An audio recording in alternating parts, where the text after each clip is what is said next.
অনেকটা দেরি হয়ে গেল। আমার আজকে সকালে আসার কথা ছিল, কিন্তু এতটা দেরি হয়ে যাবে বুঝতে পারিনি। কি ঠান্ডা রে বাবা। অরুণবাবু মনে মনে কথা বলতে বলতে হাঁটছিলেন। এমন সময় কাছে খুব জোরে বাজ পড়ে। সেই বাজের শব্দে তিনি চমকে ওঠেন। বাবা রে বাবা, কি অন্ধকার! একে তো প্রত্যন্ত গ্রাম্য এলাকা, তার উপরে আবার শীতকাল। এমন সময় দূরে কোথাও শেয়ালের দল ডেকে ওঠে। অরুণবাবু চারিদিকে সাবধানে তাকিয়ে দ্রুত হাঁটতে শুরু করেন। দূরে একটা ছোট্ট চায়ের দোকান পেয়ে সেখানে ঢুকে পড়েন তিনি। বাবারে, কি ঠান্ডা! হ্যাঁ দাদা, কদিন হলো এরকম ঠান্ডা পড়েছে। জায়গাটা তো অতটা চিনি না। আমার আজকে সকালে আসার কথা ছিল, কিন্তু আস্তে আস্তে বিকেল গড়িয়ে রাত হয়ে গেল। অন্ধকারে বুঝতে পারছি না কোথায় যাচ্ছি। আপনি কোথায় যাবেন? শ্মশান ঘাটের কাছে রায়বাড়িতে। আমি জানি আপনি সব গুছিয়ে দিয়েছেন, আর তবু যদি এক কাপ চা হতো। আপনারা হচ্ছেন আমাদের কাছে লক্ষ্মী, আপনাদের ফিরিয়ে দেব সেই সামর্থ্য আমার নেই। আমি এক্ষুনি বসাচ্ছি দাদা। কিন্তু একটা কথা বলবো, আসলে দাদা, আপনি ওইখানে ব্যাপারটা ঠিক বুঝলাম না। আসলে আমি আজকেই এখানে শিফট করেছি। আমার পরিবার কদিন পরে আসবে, তার আগে আমি জায়গাটা একটু গুছিয়ে নিতে চাইছি। আমি আপনাদের ওই গ্রামের শেষে শ্মশান ঘাটের কাছে যে পুরনো রায়বাড়ি আছে, ওই জায়গাটা কিনেছি। চা দোকানি এই কথা শুনে বড় বড় চোখ করে তাকায় আর বলে, আপনি জায়গাটা কেনার আগে একটু খোঁজ খবর নেননি? এমন সময় দূরে আবারও কুকুর, বেড়াল, শেয়াল একসাথে ডেকে ওঠে। জায়গাটা ভালো নয়, আপনি বিপদে পড়বেন। আপনি শুধু শুধুই ভয় পাচ্ছেন, কোনো অসুবিধা নেই। হ্যাঁ, জায়গাটা সম্পর্কে একটু শুনেছি, তবে এগুলো আপনাদের মনের ভুল। তবু যদি একটু ভেবে দেখেন। ওই জন্যই তো বলছি, আমি আগে থাকবো, তারপর পরিবার নিয়ে আসব। এই হচ্ছে আপনাদের এক দোষ। নিজের চোখে না দেখা অবধি আপনারা কিছু বিশ্বাস করবেন না। ঠিক আছে, একটা রাতের বেশি যদি ওখানে থাকতে পারেন আমাকে বলবেন। আহ আহ আহ আহ, একটা নয়, 3-4টে রাত থাকবো, তারপরে আপনার দোকানে এসে চাও খাবো। হ্যাঁ, তাহলে তো খুব ভালোই হয় বাবু। আপনি আবারও ভেবে দেখেন, এবার অনেক রাত হয়েছে, আমি দোকান বন্ধ করে যাব।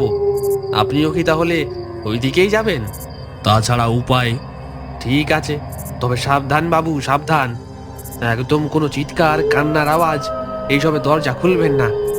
একটু সাবধানতা মেনে চলবেন। চা দোকানি চা দোকানটা বন্ধ করে হেঁটে চলে যায় অন্যদিকে। অরুণবাবুও হাঁটতে শুরু করে অন্ধকার রাস্তা দিয়ে। আমার পেছনে কেউ আছে নাকি? কেউ কি আছে? অরুণবাবু সতর্ক দৃষ্টিতে চারিদিকে দেখেন, তারপর আবারও হাঁটতে শুরু করেন। হাঁটতে হাঁটতে শ্মশানের কাছে এসে তিনি দাঁড়িয়ে পড়েন।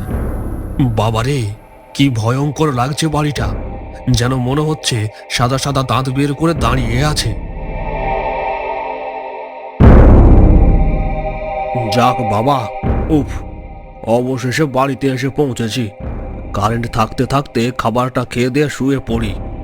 অরুণবাবু নিজের সাথে কিছু শুকনো খাবার এনেছিলেন, সেটা বের করে খেতে বসতেই অরুণবাবু জল আনতে উঠে যান। সেই সুযোগে আস্তে আস্তে এগিয়ে আসে একটা ছায়ামূর্তি। টেবিল থেকে খাবারগুলো তুলে খেতে শুরু করে।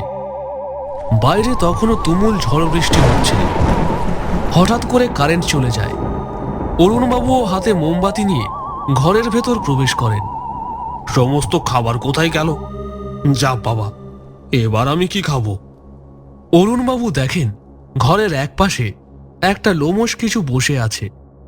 অরুণবাবু আস্তে আস্তে মোমবাতি হাতে তার দিকে এগিয়ে যেতে কালো লোমশ প্রাণীটা অরুণবাবুর দিকে তাকালো।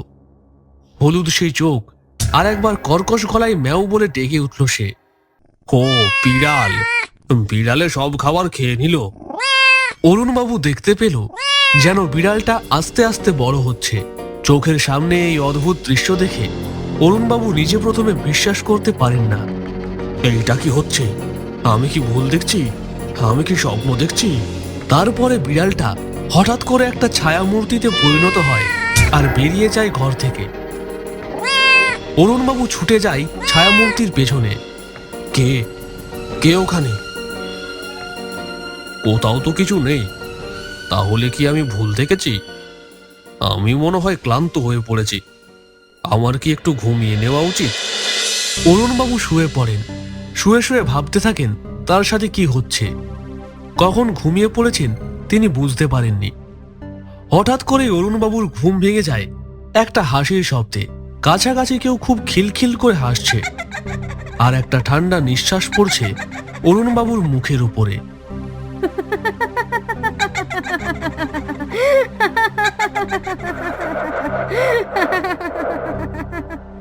এই ঘরে তো আমি একা থাকি, কোনো মহিলা তো থাকে না। অরুণবাবু চোখ খুলে দেখে তার দিকে তাকিয়ে বসে আছে এক রূপসী মহিলা। বিছানার এক পাশ থেকে মহিলা উঠে হাঁটতে শুরু করে আর ডাকতে থাকে অরুণবাবুকে। অরুণবাবু সেই মহিলা কণ্ঠ অনুসরণ করে এগিয়ে যেতে থাকে মন্ত্রমুগ্ধের মতো। আস্তে আস্তে হাঁটতে হাঁটতে বাড়ি থেকে বেরিয়ে শ্মশানের কাছে চলে আসেন। কিছুক্ষণ পর অরুণবাবুর সম্মোহন ভাঙে। আমি এখানে কি করে এলাম?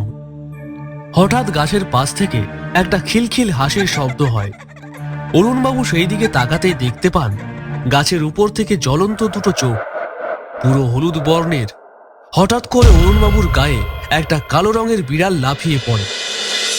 আরে, এই লোকটাই তো কালকে আমার ওখানে গিয়েছিল। লোকটা কি মারা গেল? দেখি দেখি। আরে না, উনি বেঁচে আছেন। ও দাদা, ও দাদা, শুনছেন? ও দাদা। হ্যাঁ, কি হলো? আমি এখানে কি করে? কোথায় এটা? এটা কি হলো আমার সাথে? আমি তো কিছুই মনে করতে পারছি না। আপনার সাথে রাতে কি হয়েছে আপনি কিছু মনে করতে পারছেন না? ভারী আশ্চর্য। তবে আমরা যা জানি সেটাই বলছি। ওখানে একটা মহিলার প্রেত থাকে যে সাধারণ মানুষকে ডেকে নিয়ে চলে যায়। ওহ ওহ ওহ ওহ ওহ ওহ, কি যে বলেন আপনি! একটা কালো বিড়ালের পিছু পিছু আমি বেরিয়ে এসেছিলাম, তারপর আর কিছু মনে নেই। প্রেসার লো হয়ে গেছিল হয়তো, তাইও মাথা ঘুরে পড়ে গেছি হয়তো আমি। অনেক অনেক ধন্যবাদ আপনাকে আমাকে এখানে পৌঁছে দেওয়ার জন্য। ভেতরে আসুন না, এক কাপ চা খেয়ে যান। না না, আর আমি আপনাকেও বলবো এখানে থাকবেন না। আপনার এখানে গায়ে জ্বর, আপনি সুস্থ হলেই এখান থেকে চলে যাবেন। আমি তো এক রাত ভালো মতো কাটিয়ে ফেললাম, কিছুই তো হলো না। আচ্ছা ঠিক আছে, আমি এখন ঘরে যাই, শরীরটা ভালো লাগছে না। কর্মসূত্রে জায়গাটা কাছাকাছি হওয়ার জন্য আমি কিনেছি, শান্ত নিরিবিলি জায়গায় বাড়িটা। এটা আমি কোনো মতেই হাতছাড়া করব না। গায়ে জ্বর, মাথা যন্ত্রণা, খাওয়ারও নেই। কি যে করব বুঝতে পারছি না, ওঠার ক্ষমতাও নেই। অরুণবাবু এইসব কথাই ভাবছিলেন, এমন সময় একটা শব্দ শুনতে পান। তারপর খাবারের সুগন্ধ ভেসে আসে। এই নিন আপনার গরম গরম খাবার। খাবার খেয়ে নিন। আমি আপনার মাথায় হাত বুলিয়ে দিচ্ছি, মাথা যন্ত্রণা কমে যাবে। তুমি এখানে কি করে? এইসব কি হচ্ছে? একটা মেয়ে এত রাত্রে আমার এখানে?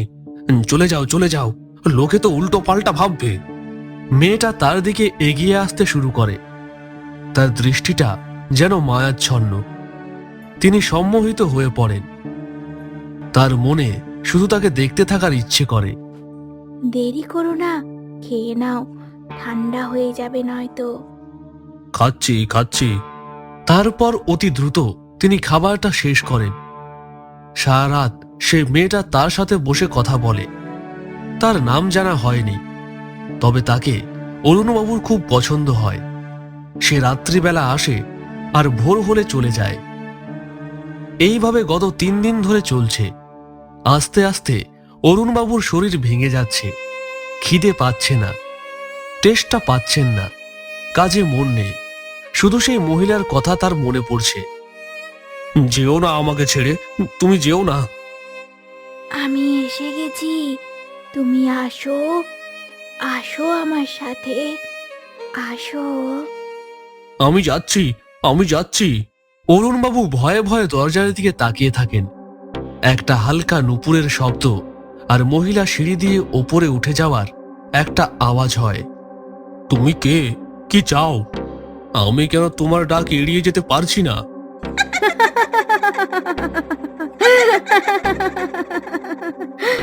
আমাকে কেউ এড়াতে পারে না, কারোর সাধ্যি নেই আমাকে উপেক্ষা করার। কালকে শুভক্ষণে আমি তোমাকে নিয়ে যাব। আমার জন্য তুমি অপেক্ষা করো, অপেক্ষা করো।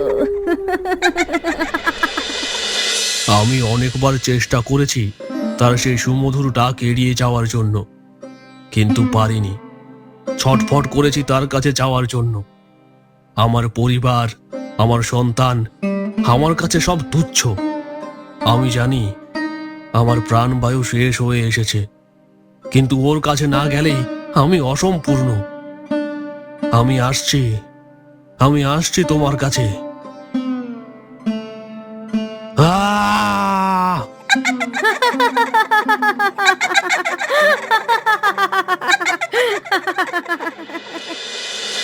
বলেছিলাম সেই প্রেত কাউকে ছাড়ে না, সবাইকে ডেকে নিয়ে যায়।